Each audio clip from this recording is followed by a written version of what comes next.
ஆசிரியை ரமணி கொலை செய்யப்பட்டதால் அதிர்ச்சியில் இருப்பதாக கூறப்படும் தஞ்சாவூர் மாவட்டம் மல்லிப்பட்டினம் அரசு உயர்நிலைப் பள்ளியின் ஆசிரியர்கள் மற்றும் மாணவர்களுக்கு மருத்துவர்கள் மனநல ஆலோசனைகளை வழங்கி வருகிறார்கள்.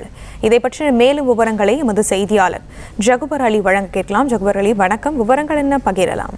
வணக்கம். தஞ்சாவூர் மாவட்டம் மல்லிப்பட்டினம் அரசு உயர்நிலைப் பள்ளியில் கடந்த 20ஆம் தேதி தற்காலிக ஆசிரியர் ரமணி கொலை செய்யப்பட்டார். இதையடுத்து பள்ளிக்கு விடுமுறை அளிக்கப்பட்டது. அதனைத் தொடர்ந்து பள்ளிக்கல்வித்துறை அமைச்சர் அன்பில் மகேஷ் பொய்யாமொழி உத்தரவுப்படி மல்லிப்பட்டினம் தனியார் திருமண மண்டபத்தில் இன்று காலை மாணவர்களுக்கும் ஆசிரியர்களுக்கும் மருத்துவர்கள் மூலம் கவுன்சிலிங் அளிக்கும் பணி துவங்கியுள்ளது. இந்த முகாமில் 522 மாணவ மாணவிகளும் 22 ஆசிரியர்களும் கலந்து கொண்டுள்ளனர்.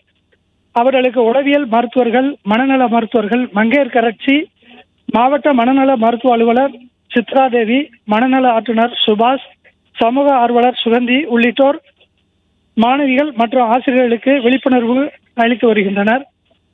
பேராவூரணி எம்எல்ஏ அசோக்குமார், ஒன்றிய குழு தலைவர் முத்துமாணிக்கம் உள்ளிட்டோர் கலந்து கொண்டுள்ளனர். காவல்துறையினர் பாதுகாப்பு ஏற்பாடுகளை செய்துள்ளனர். விவரங்களை வழங்கியமைக்கு நன்றி ஜகுபர் அலி.